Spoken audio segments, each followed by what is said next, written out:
We're live, man.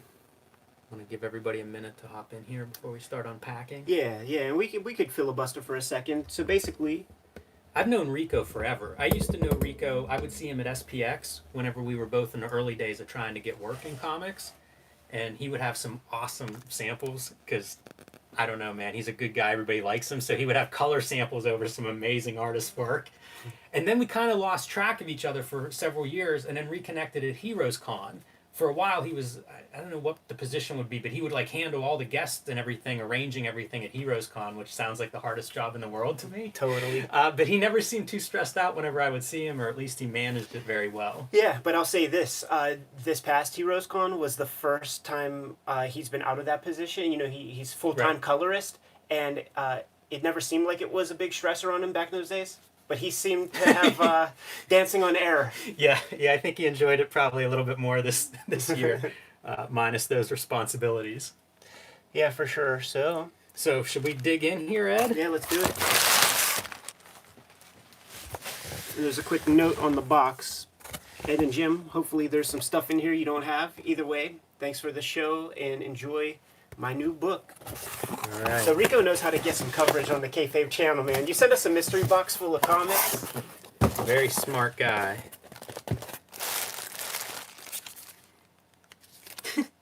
So no longer mint.com is where you can find more of his work, and you can follow him at whoisrico, all one word, Instagram, Twitter, etc. Even his business card's good. And I believe that drawing is Jason Latour's handiwork. Oh, that's cool. And Kayfabers, just so you know, like there's no FCC or governmental regulations preventing payola from the Cartoonist Kayfabe channel. So if you have new comics and you send us a bunch of your doubles, you're probably going to get a video. I don't know how the best way to unpack this is. Probably making some noise for all the people following us. Some late period North Star, some Yeah. Andrew Red North That's a Star. nice thing to see at the bottom of the bag. Speaking of bags, I'm not sure what this is. This isn't like any comic book bag I've ever seen. This would be good for that world's biggest comic. I see some Lightning comics I don't have. Well, let's start with the book on top. This is Rico's latest book, and I think this shows off some of his design and other work, so we'll do a flip through on this. Greg G, thanks for that super chat.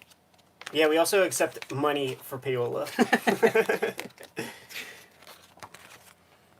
I think some of these are available as t-shirts from Rico.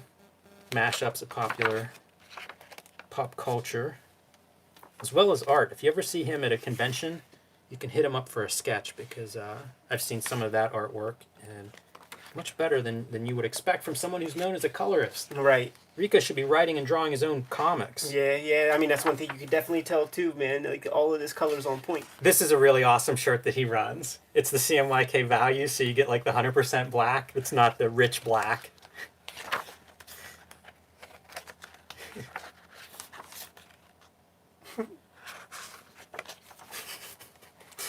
Good stuff. And Rico, you did right, man, by sending us 2 copies, because like you could have destroyed the channel if we had to flip for just one.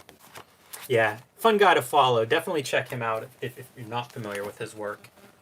All right, man. So that was the foreplay. Let's get into this.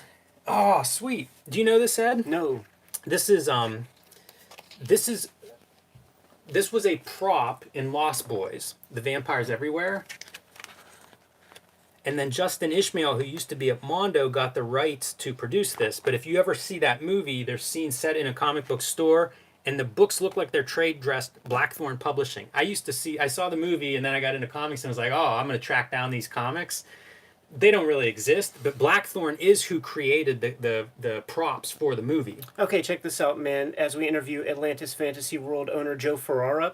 Joe Ferrara is the guy who runs the little organization that chooses the Spirit of Retail Award for the Eisner Awards. Oh, nice. Like Wow. old school comics retailer, pre-direct market, new Phil Suling. He was like, I was customer number 25 or something like that from from Suling. So do you have this? No, this is a new thing. Oh, okay. You know, it didn't really exist in the past, and then Justin Ishmael made it. You know, he licensed it and everything, so it's like an official thing. But it only existed as like a cover and like one piece of Yeah, artwork. there goes Joe. That's cool. And Rico worked on the design for it, some of the production stuff. So Oh, that's awesome. that's a neat piece. I don't know the best way to do this, Ed. I guess we'll go through it all and then flip and divide some stuff up. Bloodfire #1. Do you have this? I don't have like number 7. This is great have because it. this is before they go to digital coloring. So I really like this comic. Yeah, that's a good one for you. That's a fun comic in my Yeah, be fair about that, man. Don't keep red herrings in there. opinion. Who is this? Dark Dog Press. I love it. I do too. This is one of those I'm not familiar with, but looks like it's an outlaw comic. I know the name David Vance. Created and written Michael Todd, David Vance. I don't know. Yeah, I would scoop this up for a quarter. Very verbose. That happens too. This must be the backup, the other story. You can see many fewer words, although that's pretty awesome. Wow. Rico, you know us well, man. Dude, this is the one here, Nightblaze. Look at this thing. 1997. This should not be a 1997 book. Yeah, man, you should have made me guess. Oh, dude, that font, Staccato Western, that's the NWA font. I call it out every time I see it. Wow. This is great stuff. This has my my Street Angel problem of the artwork not being the right size. Yeah, just use typing paper to It draw it on. looks like they didn't redraw it though for publication. Yeah, like when comics like are drawn like this, it's they're the dudes who are like, yo, I have to go to the store to go buy some supplies. Like any like professional cartoonists don't call this stuff supplies, but like, yo, I gotta go get me some supplies. I dig that. That's awesome. It's weird that it's 1997, but very cool. You can have this one. I have a copy of Captain Confederacy. You have a full run of Captain Confederacy? I have this issue for sure. Vince Stone. I don't think I have any Captain Confederacies, but these are titles that I see in back issue Good bins. duotone. Yeah. Is this the Epic Comics version? Steel Dragon Steel Press. Dragon Press. Do you Yeah, know? it'll come to Epic Comics at a certain point. Minneapolis, Minnesota. Man. This is Rico has done well. Yeah, he These did. are a lot of books that I don't know at all. Yeah, cause this mystery box could have went sideways, man. If it was a bunch of like, Introduction by John Romita Jr. How about that for setting it up? Sterling Clark. I've heard that name. oh, this is a cool comic. Once again, size problem. I'll tell you what, man. This is beautiful art. Yeah, that's good stuff. That's a flipper. Look at that like overhead shot with the tile floor. That's inventive. Oh, dude, and also it's a 2-page spread cover, so make sure we get the full cover in there. Blood Seekers. Love that they put their names big. Yeah. Well done. Oh, Psychopath. Number 3. I didn't even know there were 3 of these. I only knew there were 2. The problem is Psychopath, your hero. The solution is Night Slasher. This is Venetian Press. We were talking about Chris Silver, I think, in our last stream. So Venetian, and he did Silver Wolf, and he did Greater Mercury Comics, and very briefly, he did Venetian Press. So this is still Chris Silver, publisher. And from what I understood, Venusian Press is the creator-owned line. So I don't know if you could corroborate that. My poor eyes can't see You know what? that I don't far. know about that, reading it there, but it is created by somebody other than Christopher Silver, which I didn't know existed in any of this. Yeah, so this is the creator-owned line. Image Comics exists here, man. So we're on a path for creator rights. I wonder if that was some incentive. This looks better than the average Greater Mercury comic. Maybe as a creator-owned book, he was applying himself more. Global Force, Silverline Comics. Take a second to open this one up. I do have Paradigm if you want to flip through there and Sure. add that to your pile. My mom worked in the call center, and the account was called Paradigm, but a lot of people she worked with called it Paradigm. That's pretty good. This is published by Gauntlet. Interesting color work on that one as well. I don't know if that's marker. Would or this not, have been but a part of the digital. Anaya? I don't know. crew? It's probably from around that era. I don't know if it was part of Anaya. Beck and Call. I have a bunch of Caliber comics But Gauntlet published a few different titles. Like, Yeah. that's a publisher you could find a few more of. Yeah, this is like what I UN have. Force.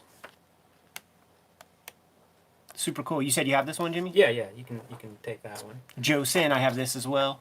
Joe Sin Oh, I always have looks Equinox too. Damn, I have a lot of Gauntlet comics. Good. All right, so here's Global Force. Oh man, I like whenever these like weird 80s comics are in color. You don't see that often with the indies.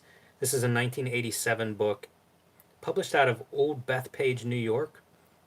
Pencils Bill Koch, and story Frank Sacco. Dude in his tidy whities, literally. Getting ready to go battle evil. Early Cable prototype there. Yeah, With the eye and partial metal arm. we don't create things in a vacuum, James. Nobody look at that ad. Big John Stud, the comic book. Wow. How about that? I can't believe. I'm guessing that was never published. Because Silverline's a company that I also see, like Assassin's Inc. I have several of those. And I've never heard of this Big John Stud comic. I'm guessing that one wasn't made. If somebody knows something about Big John Stud comic, let me know. Boy, that's a good page. Yeah. With all those dudes lined up. Yeah, that one looks good. Mortar Man. Great title. Marshall Comics. Their hats. It's like a they globe, fruit? an apple. Straw. Oh man. Maybe this was the era of the Fruit of the Loom guys on the commercials. You remember that shit? I do. Yeah. I'm maybe a it is. sucker for- 1993. I'm a sucker for dudes who have bullet heads. You would see them in certainly Golden Age comics. There was like Defenders of Dynamo City. Oh, It's signed. I guess by John Marshall. Created and written by John Marshall. I assume that's who Marshall Comics is named after. Illustrated by Dan Duncan. This is a pretty good looking book for black and white indie self-published kind of book. Fairly well done. 1993, so this is competing with like year 2 of Image. I always like to see if there are any ads for other titles, but it doesn't look like it. Judgment Day. Some more Lightning Comics. The publisher of Lightning Comics made us the promise that he would only publish 250,000 copies of each, and he would only reprint the comics a year after they were out of print, man. So you gotta get them while they're hot. Oh man, shocking first issue. See, this looks like they've. I don't know what that's colored with. I was gonna say digital, but I don't think it is. It looks like Maybe? I think it's digital. I think it's like inspired by that like issue 4 of X-Force. By the way, they are going down with that 250,000 copies of any book gimmick. I don't think people cared that much. Well, like it's like a good note. It's like that fake it till you make it, because their Hallmark book sold 40,000. Yeah, I guess you're right about that. So to say that word makes them think that They're they kind sell of good. 250. I like how these look compared to a lot of the stuff that we get hold of. I like how this looks 1,000 times better than almost any Valiant comic I could pull out. Yeah, I could get down with that for sure. It's much more energetic. Yeah.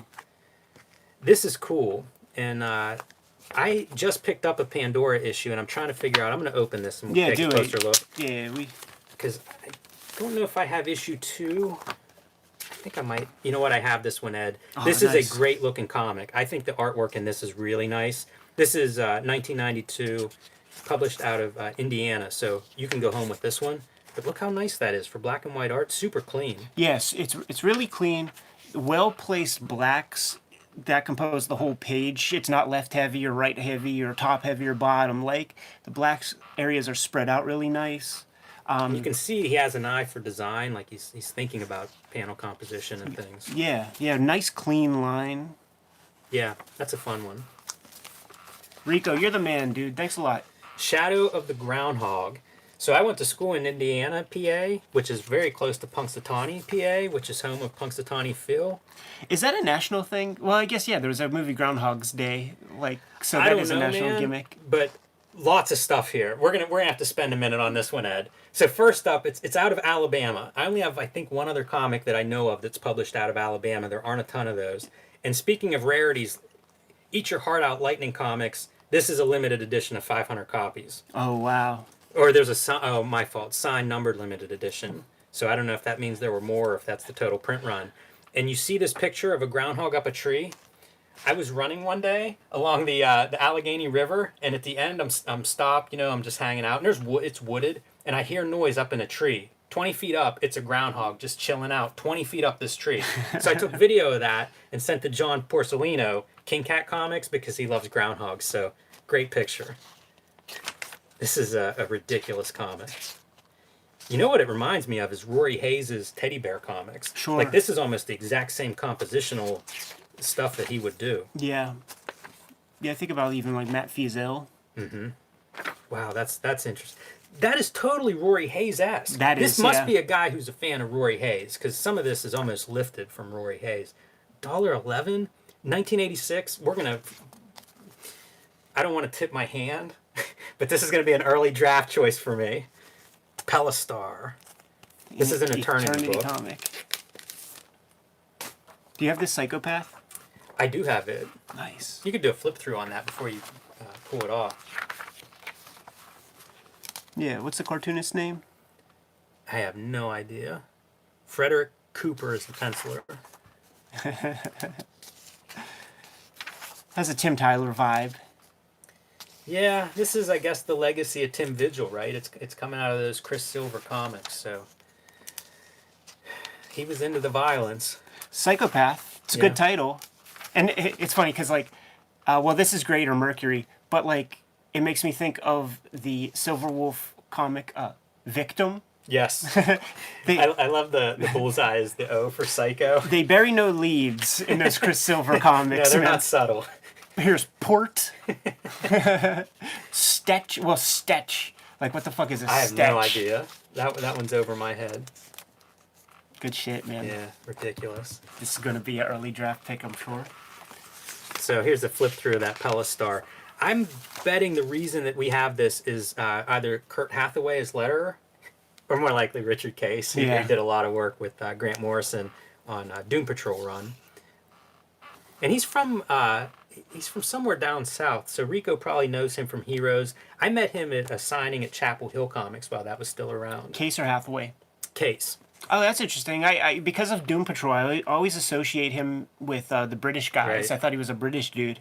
Yeah, and I don't believe so. Kurt Hathaway's funny. I pulled that name out on Jason Hamlin at one point, flipping through some issue or other in his weird comics boxes, and that was a deeper dive than he was prepared to go. Kayfabers know. Kayfabers know. This stuff looks nice, but I guess that makes sense. I mean, 1987. It's probably not too long after this that I don't know when Doom Patrol would have started, but Like early 90s. was it? A couple years, I guess. All right, some underground nice, man. stuff. Robert Crumb joints, man. Oh man, it's always so great to see these, and you can see like the numbers. I'm gonna assume this is a second printing. Yep. 1972. Man, it looks great on the newsprint, the yellowed newsprint. Yes, it does, man. And this is like straight acid flashback comic. Like wild. It's always interesting to me, like the older artists who seem to understand the yellow paper, the newsprint, the way ink would bleed, the way color would look on those pages. Yeah. I think about it with like the Kirby comics, but it's the same with these guys. Like these underground guys who were really good, like they understood the amount of detail that would print right. Yeah, and it was simply trial and error. I think it was Spiegelman who said that like a comic isn't finished until it's in print, and what he meant by that was like, we got to see how the thing looks. Sometimes that crosshatch is too close. Yes. Looks too dark. Yeah, you shrink stuff down too much, it changes. It's so good. I had a cat once named Fred. This is great. Wow. Yeah, both of these are good. Like I gotta Big Ass assume one is great Rico's got doubles of this. 'Cause you shouldn't be parting with these. Otherwise. This is 1971, so roughly same time period. It's always fun whenever you see the cartoonists drawing themselves at their drawing table. The best self-portraits. Man, these are great looking. I believe we put a call out for people who wanted to get rid of their Robert Crumb comics. Yeah, Maybe Rico's dumping his Robert Crumb comics. Now, Kayfabers. No Kayfabers are a part of this, I don't think, man. But all of if any woke people, probably from the Pacific Northwest, have happened upon our channel, and you want to divest yourself of your Robert Crumb comics because you feel guilty, you know what I'm saying? It's misogynistic. We just saw an ass or whatever. We're going to help you. Send them to P.O. Box 3071. Get them out of your house. Your friends might see. Some dudes with man buns in their hair might come. They might see. They might kick you out of the club. That's true. So you want to get rid of that stuff. Send it to me and Jimmy. We will get rid of those.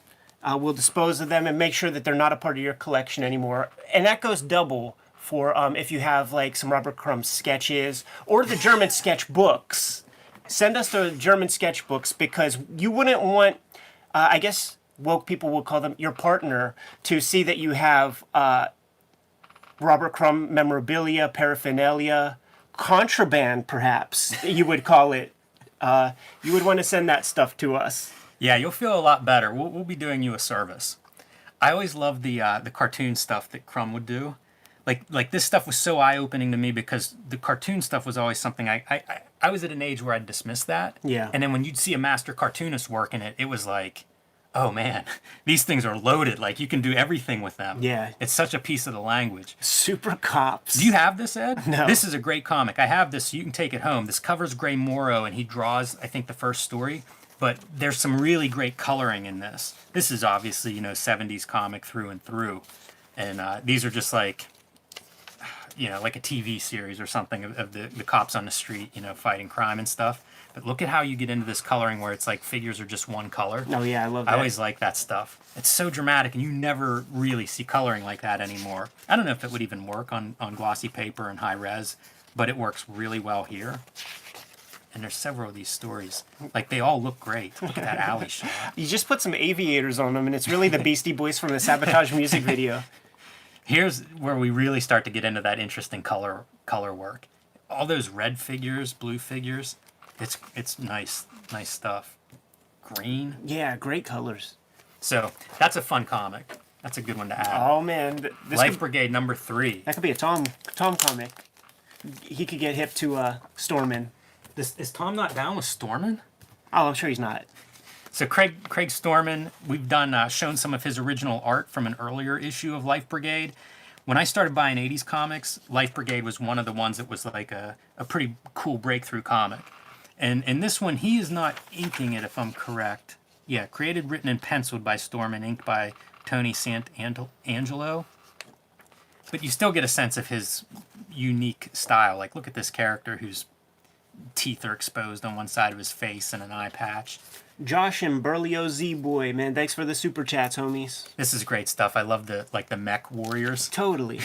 It's not going to guy, but it'll do. A part of like what makes me like a lot of these kind of like outlawish 80s comics is that they seem like they're the comics that a 6-year-old would make, but they don't have the facility to draw as good as this. Right. So it's like you get a little bit more skills, but it's super like childish kind of comics. My father, my enemy. Yeah, that's perfect. You would write that exact line and caption if you were like 10. These are neat. And he was one of those guys in I don't know, 86, 87, like kind of black and white boom, sold a bunch of these and then maintained publishing into like 93 because of that success. So you can add that one, Ed. That's a good one. Yeah, I'll put this in the Tom pile because I definitely have this on my spinner rack. C&T Graphics publication. That is Small Press Explosion. Yeah, did Tim Corrigan? Yeah, I think he's the publisher. I don't know if he's doing... I don't see his name on this, but I think that's the publisher, CAT Graphics. And it's out of Rochester, New York. Oh, that's interesting. But I always this is thought of him Ted as an Bowman. Ohio guy. Yeah, that's where I would always see him. But I think he was always based in New York, at least when he was publishing this stuff. So this is pretty thoroughly 80s black and white explosion material. The Power. Dave Cooper. No doubt. Aircell. Never heard of this Aircell book. No, this is when he was doing that wild lettering. Dave Cooper, man, what a career. He has so many pages before he gets to what I think of as like what he's known for. Yeah. And at this point, like he's known for painting and animation and things. Like he's even beyond what I know him for. Exactly. Like the stuff that we know him for in terms of comics, it's there might be 5 of these pages for every 1 page of Weasel. Yes. And Dave Cooper is a guy, I don't know if I met him at Heroes Con, but I definitely, hung out with him there. Oh yeah, Rico, man, we all had that big dinner. Got to sit next to him, ask him about Puke and Explode.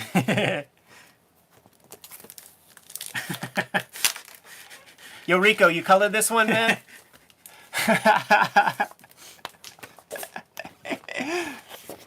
Wow. Is this Jim Lee's Superman? Lee Weeks. Oh, maybe it has a chance then. I feel like that's a comp that he's sending our way. Saviors. James Robinson, J Bone. J Bone, I believe, debuts in an old Wizard magazine in one of the fan art sections. He does, man. He's a Kayfaber. When is this from? 2014. Beautiful lettering. Good kind of like 3-color, or I guess 2-color palette. Mm-hmm. Dan Miner, thanks for that super chat, Holmes. Yeah. Very good cartoon. Real Looks good, nice. like nuts and bolts cartooning, Paul Grist kind of vibe, Toth kind of, like spotting good solid blacks, compositionally minded rather than just draw a million lines. This is really great too, in that it's I guess it's, I don't know if it's 2-color printed. The way printing works, it's possible this is 4-color and this is just a palette choice. Exactly. But what's nice is like he's using this brownish red color in 2 versions, and that's it. It's not like there's gradations or anything. It's still flat color. It's just there are 2 options. Yeah, I like it. Yeah. It's good to work with a limited set of tools sometimes, man. You get it could surprise you how much mileage you could get out of like having just like a few options. I would steal this kind of treatment. Mm-hmm. So anybody paying attention, if you see something that looks like that in 2023, I think I'm booked for a while. You'll know where it's coming from. Pantheon. May 98. This looks like it should be older than May 98. I am not familiar with Pantheon. Lone Star Press. Pantheon, 1 of 12.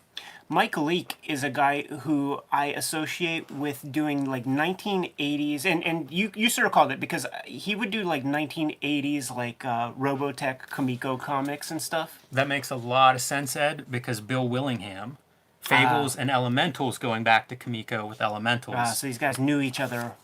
That makes a lot of sense. And I don't. When was Fables? Was that coming out in '98? Like, was he? I don't know. So he might have been like high up and trying to get his buddy some work. This looks good. Like the guy who draws this is no slouch. Not somebody that I know very well, but like this is a good looking. I liked Leake's Robotech comics. They were definitely part of my first 50 comics. All right, Pantheon 2, Pantheon 8. I wonder if they made it to 12. Maybe some egg on my face. Maybe they went and did it. Alien Legion, Larry Stroman, I believe. Yep, Larry Stroman penciler. So we've talked about him several times. I knew him first from X Factor. He did a short run there with Peter David in the early 90s, and then Tribe from Image. I was always a fan of his work. Very hard to see like where he was pulling influences. He didn't look like anybody else's artwork. My dude Phil Felix lettered this baby, man. He was a teacher of mine up there at the Kubert School, and he had this more kind of like italicized lettering style. Yeah. Used a Hunt 102, which really astonished me. Like That's a Hunt wild 102 when to people do do lettering. that. Dave Cooper does Hunt 102 lettering, and that's when I quit asking people about tools, because it was like, if you can do that with a Hunt 102, it won't help me.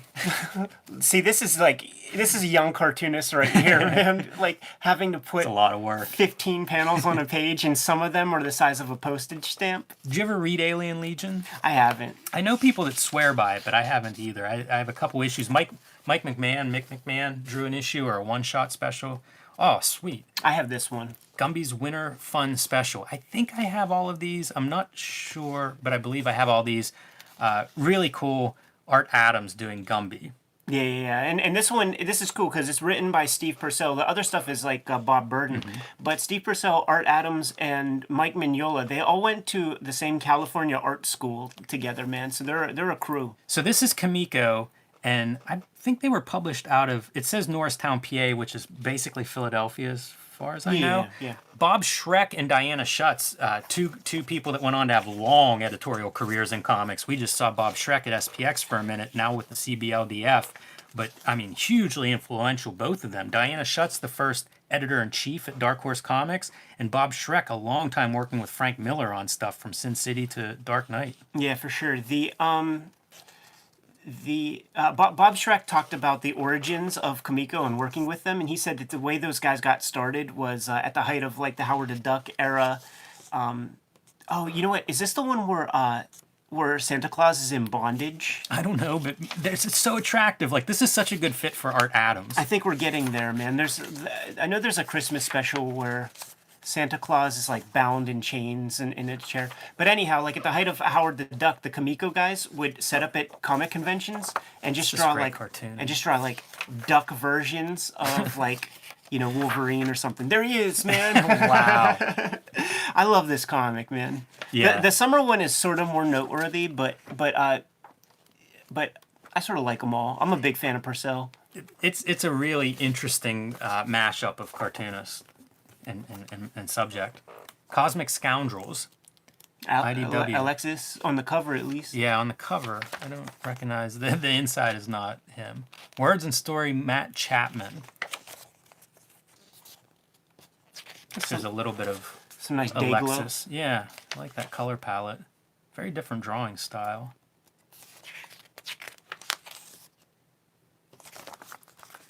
Staros Report, 1996. These are fun. This is pre-Top Shelf Comics, and Chris Staros, publisher of Top Shelf, would put out these Staros reports that would just have like best comics of the year, just lots of indie-centric, self-published, you know, art comics, alternative comics coverage. So these are kind of a neat artifact. If you're ever digging around back issues, you know, like here they are ranked, right? So like THB is 96, Kane, Paul Grist's great crime comic, 97 there. And it's just, you know, looking at indie comics. Seems Steve like Bissett's Tyrant. Yeah, it seems like this is a good era for this to exist, man. Like all the noteworthy comics of this era are getting some shine. Yeah, for sure. And it would come out of, you know, Optic Nerve there. It would come out of like SPX era and that group. You know, this is the late 90s. So SPX is up and running, and there's a lot of interaction between Cartoonist Team Comics, which show up shortly after this. Eddie Campbell interview. These are a fun artifact to stumble across. Small Press Expo used to put out anthologies every year, so this is 1997. It's an early one. Yeah, they probably did these for, 10 years or more. Yeah, like the very next one, 98, is the first one that I picked up, and it's actually perfect bound, has Bone and a James Kachalko gimmick on the cover. Alex Robinson, Box Office Poison. Matt Madden. Yeah, you could probably go through these and it'd be interesting to see one who's still around in comics, but also like where people you know, where they started, where they ended.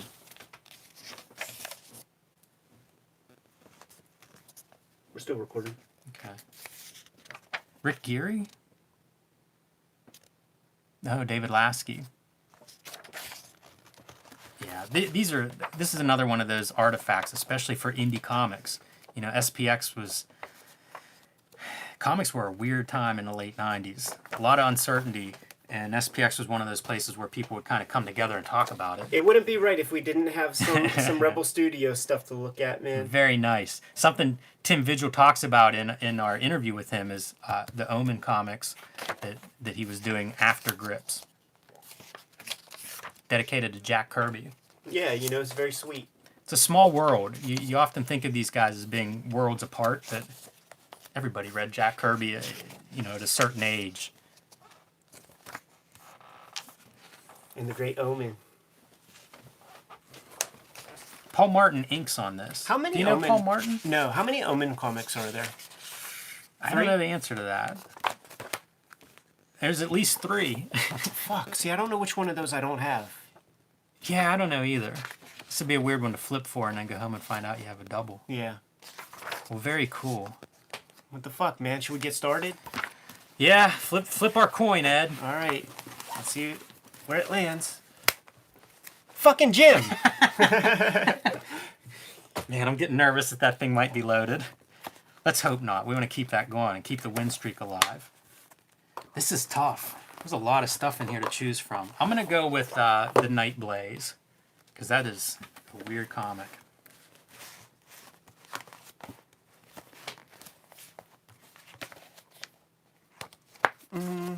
Man, it's hard to. Oh yeah, I forgot about these, those. these Crumb joints. I'll go for the psychedelic one. Yeah, I'll take one of those.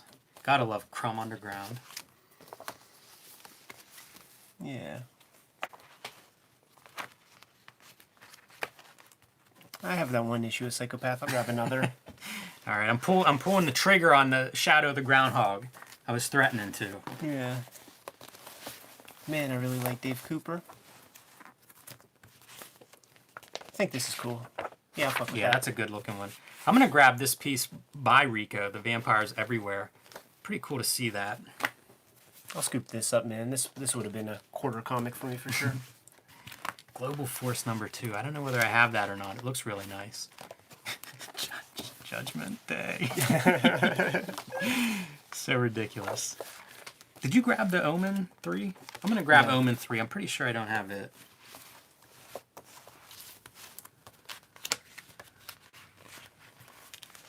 I know this. You know what? I'll start grabbing some Dave Cooper. Let me start as early as possible. You can grab that whole set, Ed. Keep it together. You sure? Yeah. Then I'll just take the next 3 best comics. Rico did well. This was a fun bunch of stuff to flip through. Go, man, it's tough. Go with Judgment Day.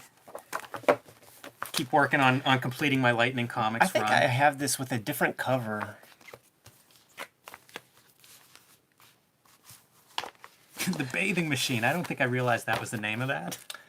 Bullet head guys are always in my wheelhouse. It's possible I have Global Force #2. I definitely have #1, so I'm going to take a chance because that's a good looking one.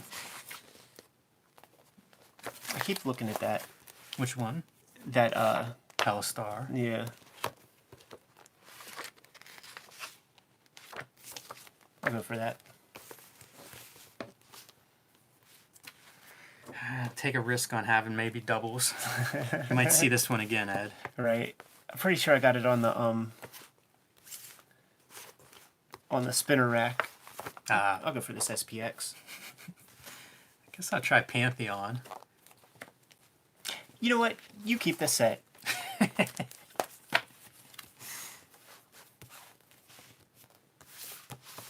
Oh, jeez.